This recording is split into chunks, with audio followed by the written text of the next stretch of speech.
할머니, 죽으러 가세요. 우리 가족의 삶을 방해하지 마세요. 아들아, 제발 가지 마.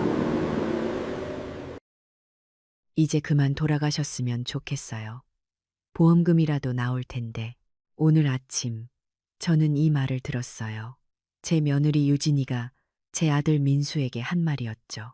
둘이 부엌에서 속닥거리는 소리가 제 방까지 들렸거든요. 심장이 철렁 내려앉더라고요. 오늘은 제 칠순 생일이에요. 70년을 살아온 제 인생에서 가장 특별한 날이어야 할 텐데 말이죠. 엄마, 일어나셨어요? 민수가 제 방문을 열었어요. 얼굴에는 억지로 지은 미소가 걸려 있었죠. 응, 일어났어. 저는 아무렇지 않은 척 대답했어요. 방금 들은 말은 못 들은 척 했고요. 그게 편했거든요. 오늘 칠순 잔치 식당 예약했어요. 점심 10이시니까 준비하세요. 고맙구나. 민수야, 별 말씀을요. 당연히 해드려야죠. 민수는 그렇게 말하고는 방을 나갔어요. 저는 옷장을 열었죠. 칠순 잔치를 위해 몇 달 전에 마련해둔 한복이 걸려 있었어요. 연두색 저고리에 진분홍 치마. 제가 제일 좋아하는 색, 조합이었거든요. 한복을 입고 거울을 봤어요. 주름진 얼굴의 머리는 새하얗지만 그래도 오늘만큼은 예쁜 할머니가 되고 싶었어요. 거실로 나갔더니 민수와 유진이가 소파에 앉아 있었어요. 어머님, 한복 입으시니까 나이는 못 속이시네요. 유진이의 첫 마디였어요. 축하한다는 말은 없었죠. 오늘 식당에서 사진 좀 찍으시면 안 돼요? 저희 친구들도 오는데 창피해요. 유진아, 그게 무슨 말이냐? 민수가 조용히 말했지만 유진이를 말리지는 않았어요. 사실이잖아요. 요즘 누가 칠순잔치를 이렇게 요란하게 해요. 그냥 조용히 가족끼리 식사하면 되는 거지. 저는 아무 말도 하지 못했어요.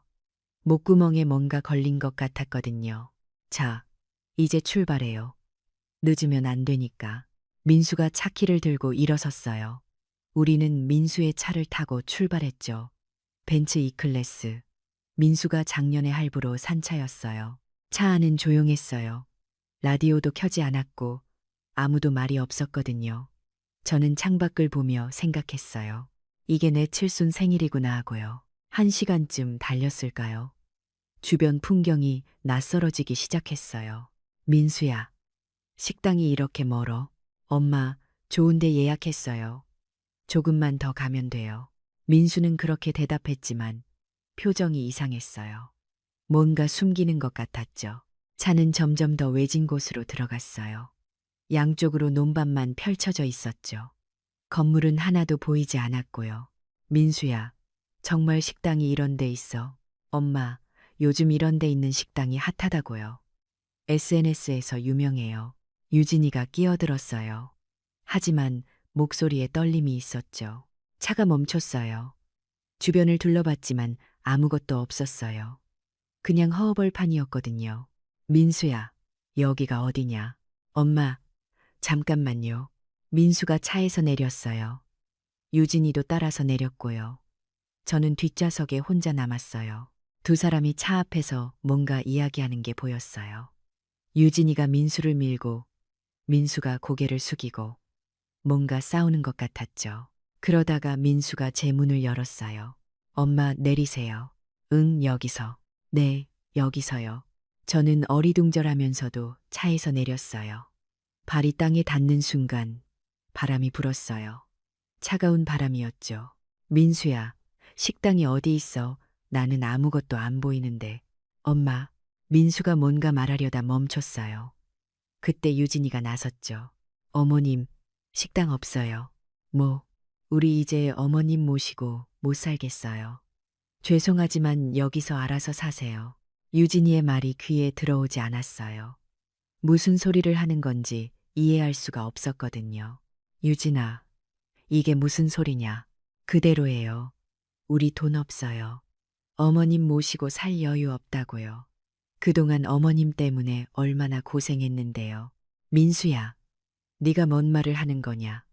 엄마한테. 저는 민수를 봤어요. 제 아들이었죠. 제가 뱃속에서 10달을 품고 아파서 낳고 밤새워 키운 제 아들이었어요. 엄마, 미안해요. 나도 이러고 싶지 않은데. 민수는 그렇게 말하고는 고개를 돌렸어요. 제 눈을 쳐다보지도 못하면서요. 야, 빨리 가요. 누가 볼라. 유진이가 민수의 팔을 잡아 끌었어요. 민수는 한 번도 뒤돌아보지 않고 차에 탔고요. 민수야, 민수야. 저는 차를 향해 뛰어갔어요. 하지만 늙은 다리가 말을 듣지 않았죠. 차는 이미 출발하고 있었고요. 붕, 차 소리가 멀어졌어요. 먼지가 일었다가 가라앉았죠. 그리고 저는 혼자 남았어요. 허허벌판에 아무도 없는 곳에요. 저는 그 자리에 주저앉았어요. 다리에 힘이 풀렸거든요. 연두색 한복 치마가 흙바닥에 닿았지만 신경 쓸 겨를도 없었죠. 이게 꿈인가? 진짜 내가 버려진 건가? 믿을 수가 없었어요. 제 아들이 저를 버렸다는 게요. 칠순 생일날 아무도 없는 이 벌판에요. 핸드폰을 꺼냈어요. 민수에게 전화를 걸었죠. 뚜뚜뚜. 전화는 울렸지만 받지 않았어요. 한 번, 두 번, 세 번. 계속 전화했지만 받지 않았죠. 그때 문자가 왔어요. 엄마, 전화하지 마세요. 이제 우리 가족 아니에요. 엄마가 우리한테 해준 게 뭐가 있어요. 우리만 희생하면서 살았잖아요. 이제 그만하고 싶어요. 문자를 읽고 또 읽었어요. 눈물이 핸드폰 화면을 적셨죠. 내가 뭘 잘못한 걸까? 내가 정말 민수한테 해준 게 없었을까? 생각났어요. 민수 아빠가 돌아가시고 저 혼자 민수를 키웠던 일이요. 새벽부터 시장에 나가서 채소를 팔았죠. 겨울엔 손이 얼어서 빨개지도록요. 민수 학원비 벌려고, 대학 등록금 마련하려고요. 민수가 대학 졸업하고 취직했을 때 얼마나 기뻤는지 몰라요. 이제 다 컸구나. 이제 내 고생도 끝났구나 싶었거든요. 그런데 민수가 유진이를 데려왔어요. 결혼한다고요. 저는 반대했어요. 유진이가 뭔가 마음에 들지 않았거든요. 눈빛이 차가웠어요. 민수를 보는 눈도, 저를 보는 눈도요. 하지만 민수가 간청했어요. 엄마, 유진이 없으면 못 살아요 하면서요. 저는 결국 허락했죠. 결혼하고 나서 상황이 달라졌어요. 유진이가 점점 더 제게 차갑게 대했거든요. 어머님, 이제 시대가 어떤 시대인데 며느리한테 이것저것 시키세요. 어머님, 저희 돈으로 사는 집인데 왜 어머님 눈치를 봐야 해요? 어머님 연금으로는 방 한 칸값도 안 나와요. 우리가 먹여 살리는 거나 마찬가지라고요. 그런 말을 들을 때마다 가슴이 아팠어요. 하지만 참았죠. 민수가 중간에서 힘들어할까 봐요. 그러다 보니 점점 더 눈치가 보이더라고요. 밥도 조심스럽게 먹고 전기도 아껴 쓰고 TV도 작은 소리로 보고요. 내가 정말 짐이 됐구나. 그런 생각이 들 때마다 가슴이 무너졌어요. 그런데 오늘 칠순 생일날 민수가 저를 버렸어요. 아무도 없는 이 벌판에요. 해가 높이 떠 있었어요. 점심때쯤 됐나 봐요. 배가 고팠지만 먹을 게 없었죠. 가방도 안 가져왔거든요. 민수가 식당에서 다 해결될 거니까 아무것도 안 가져오셔도 돼요라고 했었죠. 주변을 둘러봤어요. 정말 아무것도 없었어요. 논밭만 끝없이 펼쳐져 있었고 길 하나가 멀리 보일 뿐이었죠. 일어서려고 했어요. 하지만 다리가 떨렸어요. 힘이 없었거든요. 어떻게 하지? 여기서 어떻게 나가지? 걸어서 나가기에는 너무 멀었어요. 그리고 어디로 가야 할지도 몰랐고요. 저는 다시 주저앉았어요. 한복 치마를 펴서 앉았죠. 그리고 하늘을 봤어요. 파란 하늘에 구름이 떠 있었어요. 새들이 날아가고 있었고요. 여기서 죽는 건가? 이렇게 내 인생이 끝나는 건가? 눈물이 흘렀어요. 멈출 수가 없었어요. 그때였어요. 부웅, 부웅. 멀리서 차 소리가 들렸어요. 고개를 들었어요. 먼지가 일면서 차 한 대가 다가오고 있었죠. 누구지? 혹시 민수가 돌아온 건가? 가슴이 뛰었어요. 민수가 마음을 바꿔서 돌아온 거라고 생각했거든요. 차가 가까워졌어요. 하지만 벤츠가 아니었어요. 낡은 트럭이었죠. 트럭이 제 옆에서 멈췄어요. 창문이 내려가고 50대쯤 되어 보이는 남자가 고개를 내밀었어요. 할머니, 괜찮으세요? 저 좀 도와주세요. 여기서 뭐 하세요? 이 근처에 집도 없는데. 저는 뭐라고 대답해야 할지 몰랐어요. 저 길을 잃었어요. 거짓말이었지만 진실을 말할 수가 없었거든요. 제 아들이 저를 버렸어요. 라고 어떻게 말해요? 아이고, 할머니. 어디까지 가시게요? 서울. 서울로 가야 해요. 서울이요. 여기서 서울까지 한참인데 버스 정류장까지라도 태워다 드릴까요? 정말요? 고맙습니다. 남자가 조수석 문을 열어줬어요. 저는 트럭에 올라탔죠. 한복이 걸려서 힘들었지만 겨우 탔어요. 칠순 잔치라도 하시고 오셨어요? 남자가 한복을 보며 물었어요. 네, 뭐 그런 거예요. 그런데 혼자 이런 데 계시면 어떡해요? 가족들은요? 그냥 잠깐 떨어졌어요. 더 이상 대답하고 싶지 않았어요. 남자도 눈치를 챘는지 조용히 운전했죠. 20분쯤 갔을까요? 작은 마을이 나타났어요. 버스 정류장이 보였죠. 여기서 내리시면 돼요. 일시간에 한 대씩 서울 가는 버스가 와요. 감사합니다. 저는 트럭에서 내렸어요. 남자는 손을 흔들며 떠났고요. 버스 정류장 벤치에 앉았어요. 시간표를 봤죠. 다음 버스는 2시간 후였어요. 주머니를 뒤졌어요. 지갑이 없었어요. 핸드폰만 있었죠. 집에 둔 채로 나왔거든요. 민수가 돈 필요 없어요. 제가 다 낼게요라고 했었으니까요. 돈도 없이 어떻게 서울을 가지? 다시 눈물이 났어요. 이번엔 소리 내서 울었어요. 참을 수가 없었거든요. 얼마나 울었을까요? 누군가 제 어깨를 톡톡 두드렸어요. 할머니, 우세요. 돌아보니 할아버지 한 분이 서 계셨어요. 마을 사람 같았어요. 아니에요. 괜찮아요. 괜찮아 보이지 않는데. 무슨 일 있으세요? 그냥 집에 가야 하는데 돈이 없어서요. 아이고. 그럼 어쩌려고? 자식들은요? 그 말에 또 눈물이 났어요. 자식이 말을 잇지 못했어요. 할아버지가 한숨을 쉬셨죠. 요즘 세상이 그래요. 자식이 부모를 버리는 세상이라니까. 나도 아들한테 버림받았어요. 그래서 혼자 여기 살고 있죠. 할아버지도 같은 처지였나 봐요. 왠지 위로가 됐어요. 여기 10,000원이에요. 이거라도 쓰세요. 할아버지가 주머니에서 구겨진 10,000원짜리를 꺼내셨어요. 아니에요, 할아버지. 그러시면 안 돼요. 괜찮아요. 나도 누군가한테 도움받았으니까. 이제 내가 도와줄 차례죠. 할아버지는 억지로 제 손에 돈을 쥐어주시고는 가셨어요. 저는 10,000원짜리를 보며 또 울었어요. 모르는 사람이 제 자식보다 더 따뜻하다는 게 슬펐거든요. 해가 서쪽으로 기울었어요. 이제 오후 3시쯤 됐나 봐요. 배가 너무 고팠어요. 아침도 제대로 못 먹었거든요. 민수가 식당에서 맛있는 거 먹자고 해서요. 정류장 옆에 작은 구멍가게가 있었어요.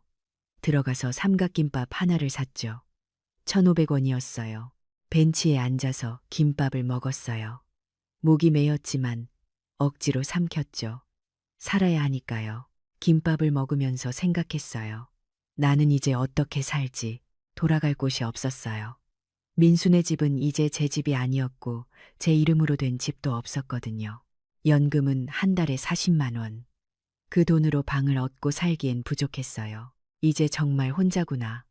70년을 살았는데 이제 진짜 혼자가 됐구나. 그때 핸드폰이 울렸어요. 번호를 봤죠. 모르는 번호였어요. 여보세요? 사장님, 저 김비서입니다. 김비서. 순간 기억이 났어요. 맞아요, 김비서. 제 비서였죠. 아, 김비서. 무슨 일이에요? 사장님, 어디 계세요?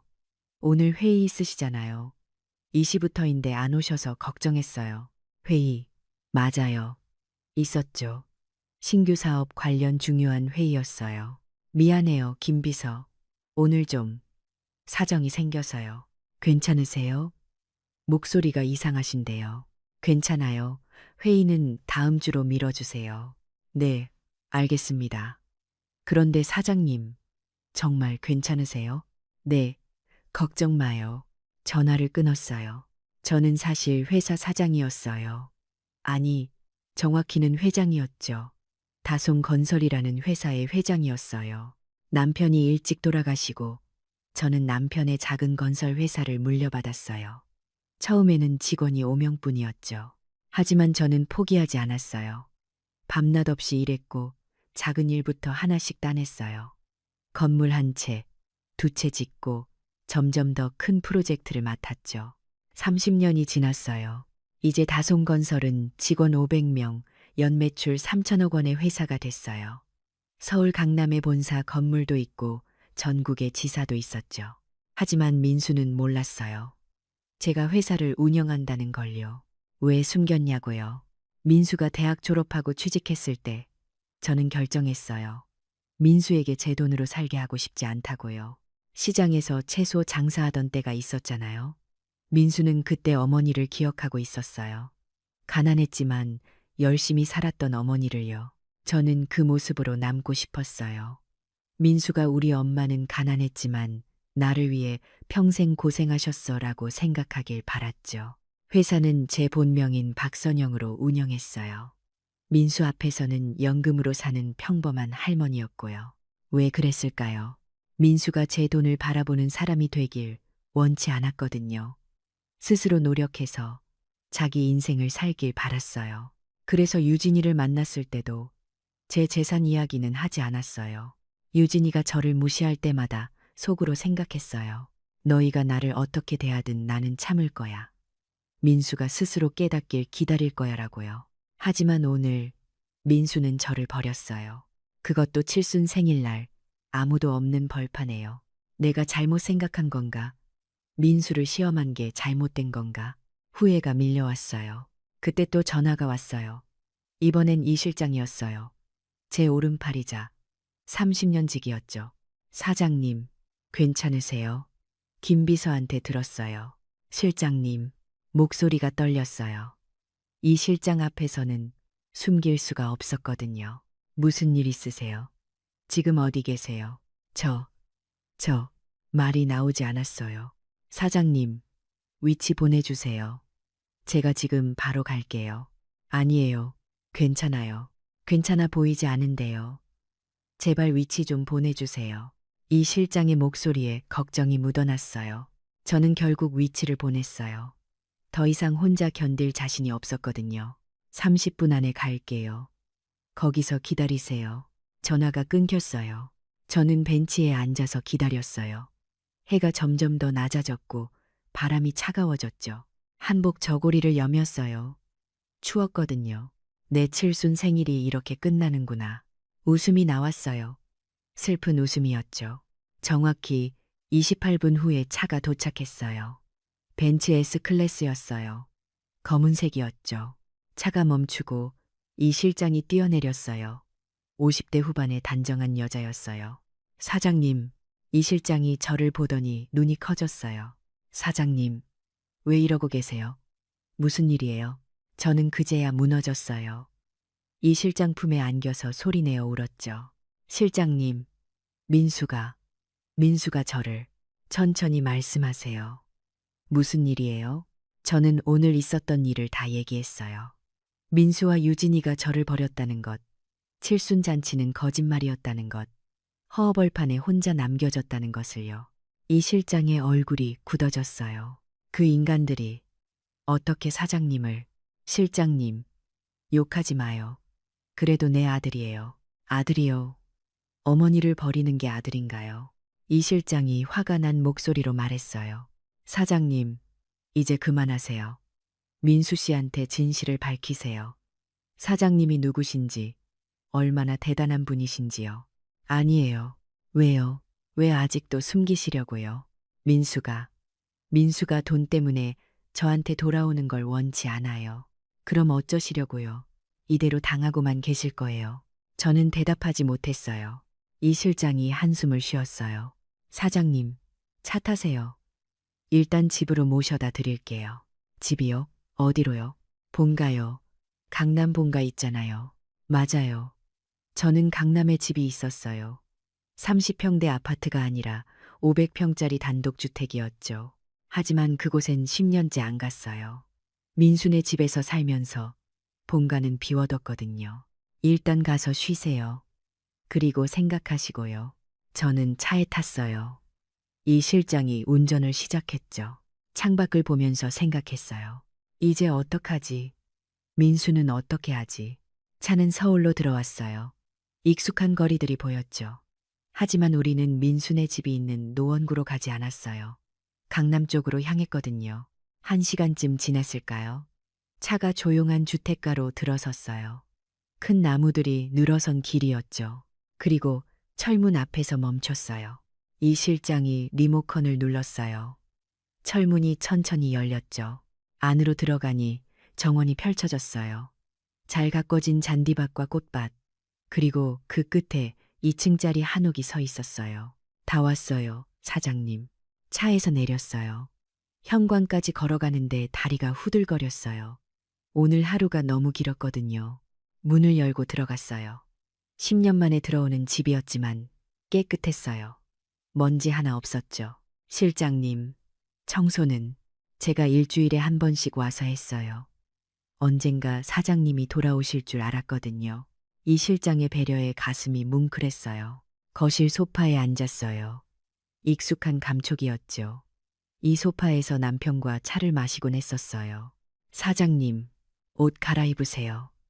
옷장에 옷 넣어뒀어요. 이 실장이 2층을 가리켰어요. 계단을 올라가서 안방에 들어갔어요. 옷장을 열었죠. 제 옷들이 그대로 걸려 있었어요. 10년 전 그대로요.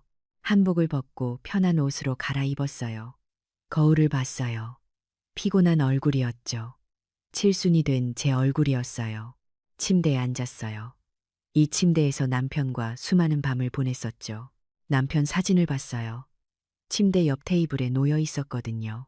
여보, 나 어떡하면 좋아요? 우리 아들이 나를 버렸어요. 남편은 웃고 있었어요. 사진 속에서요. 남편이 살아계셨다면 뭐라고 했을까요? 아마 이렇게 말했을 거예요. 선영아, 너무 착하게만 살지 마. 때로는 단호해져야 해. 남편은 늘 그랬거든요. 저보다 더 강했고 더 결단력 있었어요. 남편이 돌아가신 게 40년 전이었어요. 민수가 5살 때였죠. 그날도 기억나요. 남편은 공사장에 나갔다가 사고를 당했어요. 떨어진 철근에 맞았대요. 병원으로 옮겼지만 결국 못 살렸죠. 장례식장에서 민수가 물었어요. 엄마, 아빠 언제 와? 아빠는 하늘나라 갔어. 하늘나라. 언제 와? 안 와. 영영 못 봐. 민수가 울었어요. 저도 울었고요. 장례를 치르고 남편의 작은 건설 회사를 정리하려고 했어요. 빚도 있었고 직원 월급도 밀려 있었거든요. 하지만 직원들이 말했어요. 사모님, 회사 맡아주세요. 우리 다 해고되면 어떡해요? 저는 건설을 몰라요. 배우시면 돼요. 사장님이 남기신 거 있잖아요. 그거 살려야죠. 그래서 시작했어요. 아무것도 모르는 상태에서요. 낮에는 공사장에 나가서 배웠어요. 일꾼들이 뭘 하는지, 자재가 뭔지, 도면이 뭔지요. 밤에는 책을 읽었죠. 건축 관련 책, 경영책, 법률책이요. 처음 1년은 지옥이었어요. 실수도 많았고 손해도 봤거든요. 하지만 포기하지 않았어요. 민수를 봤거든요. 자는 민수를요. 이 아이를 위해서라도 성공해야 해. 이 아이한테 떳떳한 엄마가 돼야 해. 그렇게 10년을 버텼어요. 그러다 보니 회사가 커졌어요. 작은 일에서 시작해서 중간 크기 건물, 그리고 대형 프로젝트까지요. 민수가 15살 됐을 때 저는 이미 꽤 성공한 사업가였어요. 하지만 민수한테는 말하지 않았어요. 엄마 뭐해? 시장에서 채소 팔아. 힘들어. 아니, 괜찮아. 우리 민수 학원비 벌려면 이 정도는 해야지. 거짓말이었어요. 실제로는 회사 일로 바빴거든요. 하지만 민수 앞에서는 시장 아주머니였죠. 왜 그랬을까요? 민수가 제 돈에 의지하는 사람이 되길 원치 않았거든요. 가난해도 열심히 사는 법을 배우길 바랐어요. 그래서 민수는 자기 힘으로 공부했어요. 장학금 받아가며 대학 갔고 졸업하고 취직했죠. 저는 자랑스러웠어요. 내 아들은 스스로 성공한 사람이야 라고 생각했거든요. 하지만 오늘 모든 게 무너졌어요. 민수는 제가 생각했던 사람이 아니었어요. 돈이 없다고, 짐이 된다고, 늙었다고 저를 버렸거든요. 내가 뭘 잘못한 걸까? 너무 오래 숨긴 걸까? 침대에 누웠어요. 천장을 보면서요. 그때 노크 소리가 났어요. 사장님, 저녁 준비했어요. 실장님, 저 배 안 고파요. 그래도 드셔야죠. 오늘 하루 종일 굶으셨잖아요. 이 실장이 문을 열고 들어왔어요. 쟁반을 들고 있었죠. 앉아서 드세요. 이 실장이 상을 침대 옆에 놓았어요. 죽과 밑반찬이 있었어요. 어디서 구했어요? 제가 근처 식당에서 사왔어요. 사장님 죽 좋아하시잖아요. 이 실장은 제 입맛을 알고 있었어요. 30년을 함께 일했으니까요.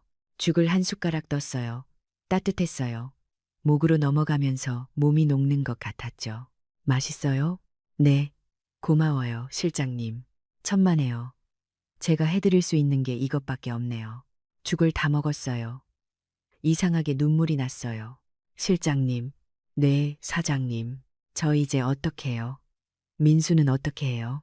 이 실장이 한숨을 쉬었어요. 사장님 마음이 어떠세요? 용서하고 싶으세요? 아니면 모르겠어요. 화도 나고 슬프기도 하고 허무하기도 하고 당연하죠. 저라도 그럴 거예요. 그런데 그래도 내 아들이잖아요. 제가 낳은 아들이에요. 그 아들이 어머니를 버렸어요. 이 실장의 말에 대꾸할 수 없었어요. 사장님, 제 생각을 말씀드려도 될까요? 네, 말해주세요. 민수 씨한테 교훈을 주세요. 지금 이대로 두면 민수 씨는 평생 어머니가 얼마나 소중한지 모르고 살 거예요. 교훈이요? 네. 사장님이 누구신지 알려주시고 그동안 어떻게 사셨는지 보여주세요. 그리고 민수 씨 스스로 반성하게 하시고요. 그게 가능할까요? 가능하죠. 사장님은 박선영이에요. 다솜 건설 회장이시잖아요. 맞아요. 저는 박선영이었어요. 내일 아침에 회사 나오세요. 임원회의 있어요. 그리고 법무팀한테 지시 좀 하셔야 할 것 같아요. 법무팀이요? 네. 민수 씨 관련해서요. 이 실장의 눈빛이 단호했어요. 그날 밤 잠을 못 잤어요. 계속 생각했거든요. 민수를 어떻게 할까? 그냥 두고 볼까? 아니면 실장님 말대로 교훈을 줄까? 민수의 어린 시절이 떠올랐어요. 5살 때 아빠 잃고 울던 민수. 초등학교 때 친구들한테 너네 아빠 없지? 라는 말 듣고 울면서 집에 온 민수. 중학교 때 엄마, 나 열심히 공부해서 엄마 편하게 해줄게라고 했던 민수. 그 민수가 어디로 간 걸까요? 아침이 됐어요. 이 실장이 차를 가져왔어요. 사장님, 회사 가실 준비되셨어요? 네. 정장을 입었어요. 10년 만에 입는 정장이었죠. 조금 헐렁했어요. 10년 사이에 살이 빠졌나 봐요. 사장님, 괜찮으세요? 네, 괜찮아요. 거짓말이었어요. 괜찮지 않았거든요. 떨렸어요. 차를 타고 강남 테헤란로로 갔어요. 다솜건설 본사가 있는 곳이었죠. 30층짜리 빌딩이 보였어요. 1층부터 30층까지 전부 다솜 건설 건물이었어요. 주차장에 들어갔어요. 회장 전용 주차 공간이 있었죠. 비어 있었어요. 10년 동안요. 엘리베이터를 타고 30층으로 올라갔어요. 회장실이 있는 층이었거든요. 문이 열렸어요. 직원들이 보였어요. 저분이 박 회장님이시잖아. 정말이네. 직원들이 수근거렸어요. 10년 만에 나타난 회장이었으니까요. 비서실로 갔어요. 김 비서가 일어났죠. 회장님, 정말 오셨어요. 그래요, 김 비서. 오랜만이에요. 10년이나 됐잖아요. 보고 싶었어요. 김 비서가 울먹였어요. 회장실로 들어갔어요. 깨끗했어요. 역시 이 실장이 관리한 것 같았죠. 책상에 앉았어요. 익숙한 자리였어요. 창밖을 봤어요. 서울 시내가 한눈에 보였죠. 저 멀리 민수네 아파트가 있는 노원구도 보였어요. 회장님, 임원회의 10분 후에 시작해요. 알았어요. 회의실로 갔어요. 임원들이 모두 일어났죠. 회장님, 오랜만입니다, 여러분. 앉았어요. 제 자리예요. 그동안 이 실장이 잘 운영했다고 들었어요. 고생 많았어요. 아닙니다, 회장님. 당연한 일이죠. 회의가 시작됐어요. 신규 프로젝트 보고를 들었죠. 수백억 원짜리 프로젝트들이었어요. 예전의 감각이 돌아왔어요. 숫자가 보이고, 리스크가 보이고, 기회가 보였거든요. 좋습니다. 진행하세요. 회의가 끝나고 법무팀 이사를 불렀어요. 회장님, 부르셨습니까? 네. 앉으세요. 40대 중반의 남자였어요. 실력 있는 변호사였죠. 제 아들 박민수에 대해 조사 좀 해주세요. 네. 아드님요? 네. 현재 재산 상태, 부채, 직장 상황 등등 전부요. 알겠습니다. 언제까지 드릴까요? 오늘 중으로요. 네. 바로 하겠습니다. 법무팀 이사가 나갔어요. 그리고 이 실장을 불렀어요. 실장님, 내일 벤츠 10대 준비해 주세요. 벤츠 10대요? 네. S클래스로요. 기사도 10명 필요하고요. 무슨 일이신지 여쭤봐도 될까요? 제 아들한테 보여줄 게 있어요. 이 실장이 미소 지었어요. 알겠습니다. 회장님, 그날 저녁 법무팀 이사가 보고서를 가져왔어요. 회장님, 박민수 씨 조사 결과입니다. 파일을 열었어요. 읽었죠. 박민수, 36세, 직장, 중소기업 과장, 연봉 4,500만 원, 부채 2억 원 전세, 대출 1억 5천, 신용대출 5천만, 자산, 전세금 1억 5천만 원, 생활은 어때요? 빠듯한 것 같습니다. 매달 대출 이자만 100만 원 넘고요. 부인 김유진 씨도 직장 다니지만 둘이 합쳐도 저축은 거의 못하는 상황입니다. 그래서 저를 버린 거군요. 짐이 되니까. 회장님, 괜찮아요. 계속 말해주세요. 김유진 씨가 최근에 사채업자한테 돈 빌린 기록이 있습니다. 5천만 원이요. 사채요? 네, 이자가 월 10%입니다. 미쳤네요. 그리고 김유진 씨 부모님도 빚이 많다고 합니다. 자주 민수 씨한테 돈을 요구하는 것 같고요. 이제 이해가 됐어요. 민수와 유진이가 왜 그렇게 돈에 급급했는지요. 고생했어요. 이 자료 잘 쓸게요. 네, 회장님. 법무팀 이사가 나갔어요. 저는 자료를 보면서 생각했어요. 민수야, 내가 버린 엄마가 누군지 보여줄게. 그리고 내가 얼마나 큰 실수를 했는지 깨닫게 해줄게. 다음 날 아침이었어요. 이 실장이 전화했어요. 회장님, 준비 다 됐어요. 벤츠 10대, 기사 10명 대기 중입니다. 좋아요. 오전 11시에 출발할게요. 어디로 가실 건가요? 민수네 집이요. 전화를 끊고 옷을 입었어요. 검은색 정장에 진주 목걸이를 했죠. 머리도 단정하게 올렸고요. 거울을 봤어요. 70살 할머니가 아니었어요. 박선영 회장이었죠. 10시 50분 회사 앞으로 갔어요. 그곳엔 검은색 벤츠 S클래스 10대가 줄지어 서 있었어요. 장관이었죠. 직원들이 놀란 눈으로 봤어요. 회장님, 무슨 일이세요? 가족 일 좀 처리하려고요. 첫 번째 차에 탔어요. 이 실장이 조수석에 앉았고요. 출발하세요. 10대의 차가 동시에 출발했어요. 마치 대통령 행렬 같았죠. 길 가던 사람들이 쳐다봤어요. 누구 차냐고 궁금해하면서요. 우리는 강남에서 노원구로 갔어요.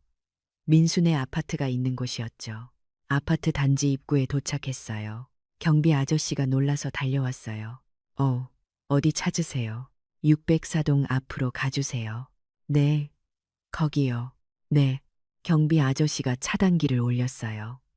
10대의 벤츠가 천천히 들어갔죠. 아파트 주민들이 창문으로 내다봤어요. 뭔 일인가 싶어서요. 604동 앞에 도착했어요. 차들이 일렬로 섰어요. 저는 가운데 차에 앉아 있었죠. 실장님, 민수한테 전화해 주세요. 네, 회장님. 이 실장이 민수에게 전화를 걸었어요. 여보세요. 박민수 씨 되시죠? 전화 너머로 민수 목소리가 들렸어요. 네. 누구세요? 다송 건설이사 이혜진입니다. 박선영 회장님께서 박민수 씨를 찾으십니다. 네. 박선영 회장이요. 저는 모르는 분인데요. 지금 댁 아파트 앞에 계십니다. 내려오시면 됩니다. 아파트 앞이요? 무슨 전화가 끊겼어요. 5분쯤 지났을까요? 아파트 입구 문이 열렸어요. 민수가 나왔어요. 유진이도 함께 있었죠. 두 사람은 10대의 벤츠를 보고 멈춰 섰어요. 눈이 휘둥그레졌죠. 저게 전부 우리 찾아온 거야? 민수가 유진이한테 속삭였어요. 저는 차에서 내렸어요. 선글라스를 벗었죠. 민수가 저를 봤어요. 눈이 더 커졌죠. 엄마, 안녕 민수야. 엄마가 왜 여기? 아니, 저 차들은 뭐고? 민수가 혼란스러워했어요. 유진이도 저를 봤어요. 얼굴이 하얘졌죠. 어머님, 어떻게? 이 실장이 제 옆에 섰어요. 다른 기사들도 차에서 내려서 줄지어 섰고요. 민수야, 소개할게. 난 박선영이야. 다솜건설 회장이지. 네, 박선영. 다솜건설. 민수가 고개를 흔들었어요. 무슨 소리예요? 엄마는 시장에서 채소 팔았잖아요. 그건 내 앞에서만 그랬어. 실제로 나는 30년간 건설 회사를 운영했어. 민수의 입이 떡 벌어졌어요. 말도 안 돼요. 엄마가 회장이라고요. 거짓말이죠. 이 실장이 명함을 꺼냈어요. 제 명함입니다. 다솜건설 이사 이혜진이고요. 박선영 회장님을 30년간 모셨습니다. 민수가 명함을 받아봤어요. 손이 떨렸죠. 이게 진짜예요. 검색해봐요. 박선영, 다솜건설. 민수가 핸드폰을 꺼냈어요. 검색했죠. 화면을 보더니 얼굴이 새하얘졌어요. 이게 엄마예요. 이 사진 속 사람이. 화면에는 제 사진이 떠 있었어요. 10년 전 회장 취임 기사였죠. 그래, 나야. 연 매출 3천억, 직원 500명, 강남 본사. 민수가 중얼거렸어요. 유진이가 핸드폰을 빼앗아 봤어요. 그리고는 비명을 질렀죠. 이게 뭐야? 어머님이 회장이라고? 그럼 우리가. 유진이의 얼굴이 일그러졌어요. 어머님, 그럼 왜 우리한테 말 안 하셨어요? 왜 숨기셨어요? 너희가 내 돈을 보는 게 아니라 나를 보길 바랐거든. 그게 무슨. 그런데 너희는 뭘 했지? 어제 나를 어디다 버렸어? 민수가 고개를 떨궜어요. 엄마, 그건 칠순 생일날 허허벌판에 버리고 갔잖아. 식당 간다면서. 죄송해요. 엄마, 우리가 정말 미쳤었어요. 민수가 무릎을 꿇었어요. 아파트 앞 바닥에요. 엄마, 용서해 주세요. 제발요. 유진이도 덩달아 무릎을 꿇었어요. 어머님, 저희가 잘못했어요. 다시는 안 그럴게요. 주변에 사람들이 모여들었어요. 아파트 주민들이었죠. 뭔 일인가 싶어서요. 저 벤츠들 봐. 뭐야 저거. 604동 박민수 씨 집인데 무슨 일이래. 어머, 저 할머니 박민수 씨 엄마 아니야? 맨날 구석에서 눈치 보던. 수군거리는 소리가 들렸어요. 저는 민수를 내려다봤어요. 일어나. 엄마, 일어나라니까. 민수가 일어났어요. 눈물이 흐르고 있었죠. 민수야, 너 나한테 뭐라고 했어? 어제 문자로. 그건 제가 정신이 나갔었어요. 읽어봐. 네가 보낸 문자. 민수가 핸드폰을 꺼냈어요. 자기가 보낸 문자를 봤죠. 엄마, 전화하지 마세요. 이제 우리 가족 아니에요. 엄마가 우리한테 해준 게 뭐가 있어요. 읽다가 멈췄어요. 목이 메었거든요. 계속 읽어. 우리만 희생하면서 살았잖아요. 이제 그만하고 싶어요. 민수가 울기 시작했어요. 엄마, 저는 정말 최악이에요. 그래, 넌 최악이야. 내가 너 때문에 얼마나 고생했는데. 엄마, 너 아빠 돌아가셨을 때 너 5살이었어. 나는 26이었고. 민수가 고개를 들었어요. 그때부터 나는 너 하나 보고 살았어. 아침부터 밤까지 일했어. 너 학원비 벌려고, 등록금 마련하려고. 알아요. 엄마. 그래서 더 죄송해요. 알긴 뭘 알아. 너는 아무것도 몰라. 제 목소리가 떨렸어요. 너 대학 입학할 때 등록금 500만 원 어떻게 마련했는지 알아? 엄마가 시장에서 벌었다고. 아니야. 내가 밤새워 작은 건물 설계 검토하고 새벽에 공사장 나가서 확인하고 그러면서 번 돈이야. 민수의 눈이 커졌어요. 너 대학 4년 내내 나는 매일 회사 일했어. 주말도 없이. 하지만 내 앞에서는 시장 아줌마였지. 왜 그랬을까? 너한테 돈 보고 사는 인간이 되지 말라고. 스스로 노력하는 사람이 되라고. 민수가 주저앉았어요. 그런데 넌 뭘 했어? 어제 나한테 뭐라고 했어? 나는 내게 짐이었어. 해준 게 없었어. 엄마, 죄송해요. 정말 죄송해요. 유진이도 울고 있었어요. 어머님, 저희가 정말 잘못했어요. 다시는 그러지 않을게요. 저는 유진이를 봤어요. 유진 씨. 네, 어머님. 어제 나한테 뭐라고 했죠? 이제 그만 돌아가셨으면 좋겠다. 보험금이라도 나올 텐데라고 했잖아요. 유진이의 얼굴이 하얗게 질렸어요. 그건 제가 잘못했어요. 용서해 주세요. 보험금, 그게 얼마나 된다고 생각해요? 모르겠어요. 내가 가입한 보험금이 100억이에요. 수익자는 민수예요. 민수와 유진이가 동시에 고개를 들었어요. 100억. 그래요. 그런데 내가 죽길 바랐어요. 100억 받으려고. 유진이가 바닥에 머리를 박았어요. 어머님, 죄송해요. 정말 죄송해요. 주변 사람들이 웅성거렸어요. 대박. 100억 보험금. 근데 며느리가 시어머니 죽길 바랐다고. 인간들이 진짜. 민수가 저를 봤어요. 엄마, 저희가 어떻게 하면 될까요? 뭐든지 할게요. 뭐든지. 네, 뭐든지요. 저는 잠시 생각했어요. 좋아. 그럼 이렇게 하자. 민수와 유진이가 긴장한 표정으로 저를 봤어요. 너희 둘이 고시원 가서 6개월 살아봐. 네? 고시원이요? 그래. 나 없이 너희끼리 살아봐. 돈도 너희가 번 돈으로만 써. 내 돈 한 푼도 쓰지 말고. 엄마, 그리고 6개월 후에 다시 만나자. 그때 너희가 정말 변했는지 볼게. 민수가 고개를 끄덕였어요. 알겠어요, 엄마. 그렇게 할게요. 유진 씨도 동의해요. 유진이가 고개를 숙였어요. 네. 어머님, 좋아요. 그럼 오늘부터 시작하세요. 이 집 전세 계약은 내가 해지할게요. 네. 지금 당장요. 그래요. 지금 당장. 이 실장이 서류를 꺼냈어요. 여기 계약 해지서예요. 서명하세요. 민수가 떨리는 손으로 서명했어요. 짐은 오늘 안에 빼세요. 집주인한테 연락했어요. 네, 알겠습니다. 저는 민수와 유진이를 보았어요. 민수야. 네, 엄마. 나는 네가 변하길 바라. 돈이 아니라 사람을 보는 인간이 되길 바라고. 네, 엄마. 꼭 그렇게 할게요. 그리고 유진 씨. 네, 어머님. 남편이 어려울 때 옆에서 지키는 게 진짜 아내예요. 돈 있을 때만 좋아하는 건 아내가 아니라 기생충이고요. 유진이가 고개를 숙였어요. 저는 차로 돌아갔어요. 출발해요. 차들이 움직이기 시작했어요. 뒤를 돌아봤어요. 민수와 유진이가 서 있었죠. 멍하니 차들을 보면서요. 주변 사람들이 계속 구경하고 있었어요. 대박이다. 진짜. 민수 씨 엄마가 재벌이었네. 근데 며느리랑 아들이 시어머니 버렸대. 에이. 설마, 그럴 리가. 진짜래. 어제 칠순 생일날 벌판에 버렸대.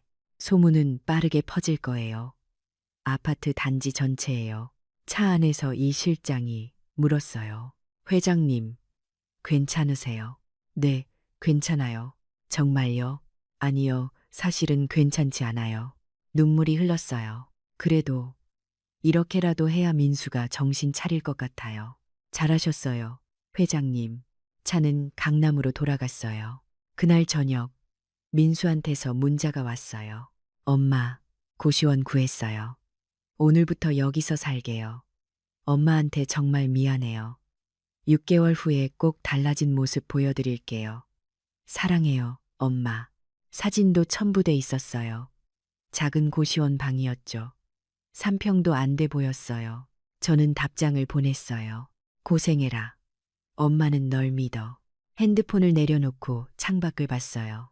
서울 야경이 반짝였어요. 민수야, 이번 기회에 꼭 사람다운 사람이 되라. 엄마는 그것만 바란다. 6개월이 흘렀어요. 그동안 저는 회사 일에 집중했어요.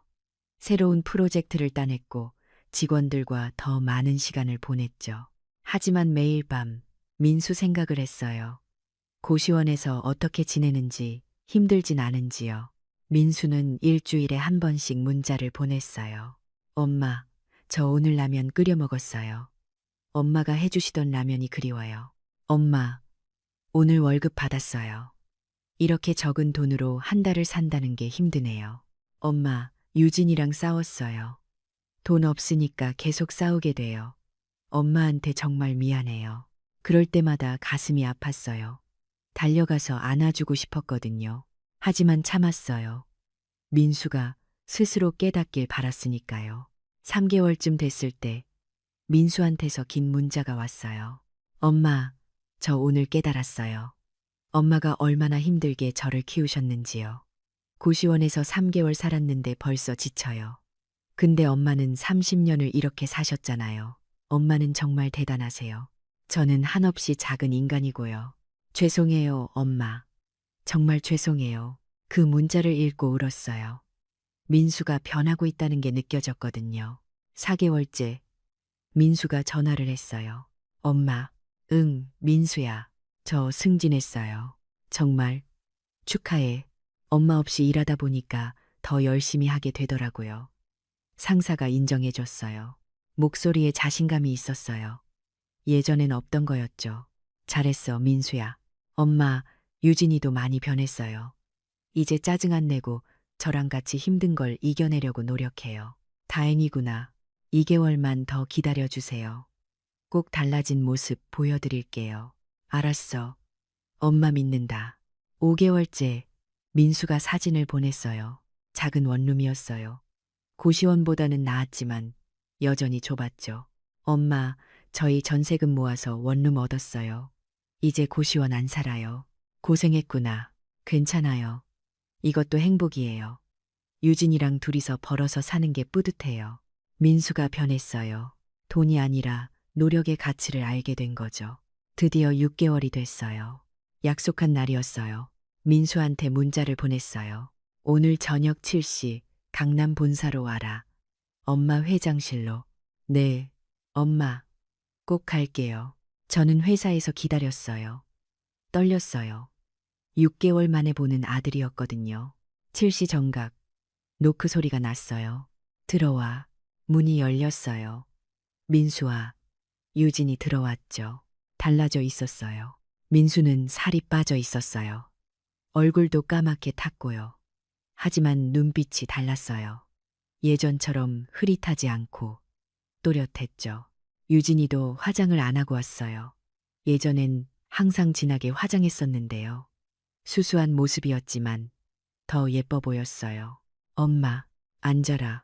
두 사람이 소파에 앉았어요. 저는 민수를 봤어요. 6개월 어땠어? 힘들었어요. 정말 힘들었어요. 그래서 깨달았어요. 엄마가 얼마나 대단한 분이신지요. 30년을 혼자서 저를 키우셨잖아요. 저는 6개월도 힘들었는데 민수의 눈에 눈물이 고였어요. 엄마, 죄송해요. 제가 정말 나쁜 인간이었어요. 유진 씨는요? 유진이가 고개를 숙였어요. 어머님, 저도 죄송해요. 어머님을 돈으로만 봤어요. 사람으로 안 봤어요. 이제는 어머님이 얼마나 소중한 분이신지 알아요. 돈이 아니라 어머님 자체가 소중하세요. 유진이의 목소리가 떨렸어요. 진심이 느껴졌죠. 민수야. 네, 엄마. 너 이제 뭐가 중요한지 알겠어. 네, 돈이 아니라 사람이요. 그리고 가족이요. 잘 깨달았네. 저는 서류를 꺼냈어요. 이게 뭔지 알아? 민수가 서류를 봤어요. 이건 집 계약서. 응, 너희 줄 집이야. 네, 강남 아파트 30평. 전세 아니고 매매야. 민수와 유진이가 눈이 커졌어요. 엄마, 이거 10억이 넘는데요. 그래, 엄마가 사줄게. 안 돼요. 민수가 소리쳤어요. 저 이제 그런 식으로 살고 싶지 않아요. 엄마 돈으로 편하게 살고 싶지 않아요. 저는 웃었어요. 그래, 그럼 어떻게 할 건데? 저희가 벌어서 살게요. 지금 사는 원룸에서 계속 살면 돼요. 유진 씨도 그래요. 유진이가 고개를 끄덕였어요. 네, 어머님. 저도 민수 말에 동의해요. 저희 스스로 벌어서 살고 싶어요. 놀라웠어요. 6개월 전에 유진이라면 절대 그렇게 말하지 않았을 거거든요. 좋아. 그럼 이 집은 나중에 주지. 네? 너희가 정말 자리 잡았을 때 그때 줄게. 그때까지는 엄마가 보관할게. 감사해요. 엄마.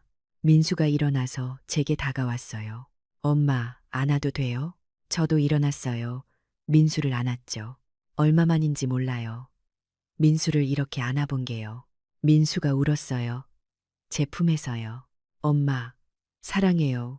정말 사랑해요. 나도 사랑한다. 민수야. 저도 울었어요. 유진이도 다가와서 저를 안았어요. 어머님, 저도 사랑해요. 이제 진짜 딸처럼 모실게요.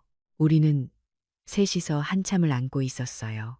그날 저녁, 우리는 함께 밥을 먹었어요. 회사 근처 작은 식당에서요. 민수가 말했어요. 엄마, 저 이제 회사에서 열심히 할게요. 그래서 언젠가 제 힘으로 엄마를 모실 거예요. 그래, 기대할게. 그리고 나중에 아이 낳으면 엄마한테 자랑할 거예요. 우리 아이는 할머니 닮아서 똑똑해요라고요. 웃음이 나왔어요. 그래, 손주 빨리 보여줘라. 네, 엄마. 식사를 마치고 헤어질 때 민수가 물었어요. 엄마, 이제 저희랑 같이 살지 않으실 거예요? 아니, 엄마는 엄마 집에서 살 거야. 외롭지 않으세요? 괜찮아. 엄마는 일도 있고 친구들도 있어. 그래도 민수야, 엄마는 이제 내 인생을 살고 싶어. 너희도 너희 인생을 살고. 알겠어요, 엄마. 대신 일주일에 한 번은 꼭 찾아뵐게요. 그래, 그렇게 해라. 민수와 유진이가 떠났어요. 저는 차에 앉아서 그들을 봤어요. 손을 잡고 걷는 모습이 보였죠. 이 실장이 물었어요. 회장님, 만족하세요? 네, 만족해요. 정말 집 안 주셔도 돼요? 지금 주면 안 돼요. 나중에 민수가 정말 자리 잡았을 때 줘야죠. 현명하세요. 집으로 돌아가는 길 생각했어요. 민수는 변했어요. 유진이도 변했고요. 하지만 저도 변했어요. 예전에 저는 민수를 위해 모든 걸 희생했어요. 제 인생은 없었죠. 하지만 이제는 달라요. 저도 제 인생이 있어요.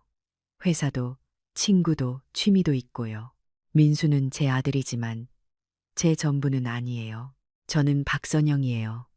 다솜건설 회장이고 한 사람의 인간이죠. 며칠 후 회사에서 직원 회식을 했어요. 다들 즐거워했어요. 저도 함께 웃었고요. 이 실장이 옆에서 말했어요. 회장님, 요즘 표정이 밝으세요. 그래요? 네. 10년 전보다 더 밝으세요. 민수 때문에 짐을 내려놓으니까 그런가 봐요. 좋은 일이에요. 맞아요. 좋은 일이에요. 자식은 소중해요. 하지만 자식이 내 인생의 전부가 되면 안 돼요. 나도 나를 사랑해야 하거든요. 그날 밤 집에 돌아와서 거울을 봤어요. 70살의 박선영이 보였어요. 주름진 얼굴, 새하얀 머리. 하지만 눈빛은 살아있었어요. 잘 살았어. 선영아, 거울 속 제게 말했어요. 앞으로도 잘 살 거야. 핸드폰이 울렸어요. 민수였어요. 엄마, 자기 전에 인사드리려고요. 오늘 하루도 감사했어요. 그래, 민수야. 잘 자라. 엄마도 잘 주무세요. 사랑해요. 나도 사랑한다. 전화를 끊었어요. 창밖을 봤어요. 서울의 야경이 반짝였죠. 저는 그 풍경을 보면서 생각했어요. 인생은 길어. 70년을 살았지만 아직도 할 일이 많아. 회사에서 새로운 프로젝트가 기다리고 있었어요. 직원들과 만들어갈 미래가 있었고요. 그리고 민수도 있었어요. 제 아들이요. 예전처럼 매달리지 않아요. 하지만 여전히 사랑하죠. 그게 진짜 사랑이에요. 서로를 존중하면서 각자의 인생을 사는 것. 일주일 후 민수가 찾아왔어요. 유진이랑 함께요. 엄마, 저희가 요리했어요. 드세요. 도시락을 가져왔더라고요. 김치찌개와 밥이었어요. 오, 맛있겠다. 함께 먹었어요. 맛은 그저 그랬지만 마음은 따뜻했죠. 엄마, 맛있어요? 응, 맛있어. 거짓말. 제가 봐도 별로예요. 우리는 웃었어요. 그렇게 일상이 시작됐어요. 일주일에 한 번 민수가 찾아오고 가끔 저도 민수네 원룸에 갔어요. 작지만 따뜻한 집이었어요. 한 달 후 민수가 말했어요. 엄마, 저 이번에 큰 프로젝트 맡았어요. 성공하면 연봉이 올라요. 잘했다. 민수야, 엄마 덕분이에요. 엄마가 저를 다시 세워주셨어요. 아니야. 네가 스스로 한 거야. 민수가 웃었어요. 3개월 후 유진이가 임신했어요. 어머님, 저 임신했어요. 정말? 축하해. 손주 빨리 보여드릴게요. 저는 기뻤어요. 손주를 본다는 게요. 그리고 생각했어요. 이 아이는 잘 키워야지. 민수처럼 망가뜨리지 않게. 10개월 후 손녀가 태어났어요. 이름은 박지우. 제 남편 이름에서 한 글자를 땄대요. 엄마, 지우예요. 할머니 안아보세요. 작은 아기를 안았어요. 따뜻했어요. 예쁘다. 우리 지우. 지우가 제 손가락을 잡았어요. 작은 손으로요. 그 순간 모든 게 용서됐어요. 민수가 저를 버린 것도, 유진이가 저를 무시한 것도요. 이제 새로운 시작이에요. 우리 가족에요. 그로부터 5년이 지났어요. 저는 75살이 됐어요. 회사는 이 실장한테 넘겨줬고요. 이제는 고문으로만 일해요. 가끔 조언하는 정도죠. 민수는 부장이 됐어요. 스스로 노력해서요. 유진이는 지우를 키우면서 작은 카페를 열었어요. 잘 되고 있대요. 그리고 저는요. 저는 제 인생을 살아요. 친구들과 여행도 다니고, 책도 읽고, 그림도 그려요. 가끔 민수네 가족이 놀러 와요.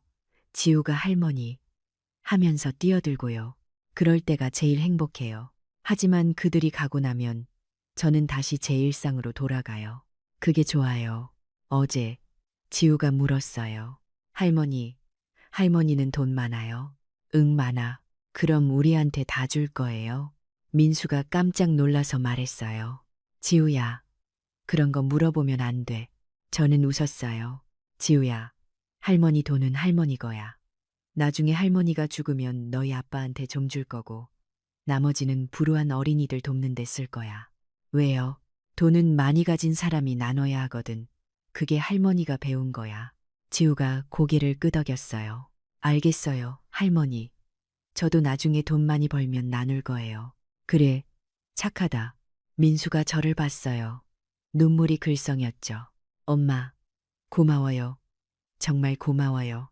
뭐가, 저를 포기하지 않으셔서요. 그리고 올바른 길을 가르쳐 주셔서요. 그래, 엄마도 고맙다. 네가 변해줘서. 우리는 안 왔어요. 오랜 시간이 흘렀지만 우리는 여전히 가족이에요. 상처를 주고 용서하고 다시 사랑하는 가족이요. 그게 인생이에요. 완벽하지 않아요. 실수도 많고 아프기도 해요. 하지만 그래도 계속 가야 하죠. 서로를 사랑하면서요. 저는 이제 알아요. 진짜 사랑은 주는 것만이 아니에요. 때로는 놓아주는 것도 사랑이고, 기다려주는 것도 사랑이고, 단호하게 가르치는 것도 사랑이에요. 그리고 무엇보다 나 자신을 사랑하는 것도 사랑이에요. 오늘도 저는 거울을 봐요. 75살의 박선영을요. 주름은 더 많아졌지만 눈빛은 여전히 살아있어요. 오늘도 잘 살았어, 선영아. 그렇게 말하고 웃어요. 내일도 잘 살 거예요.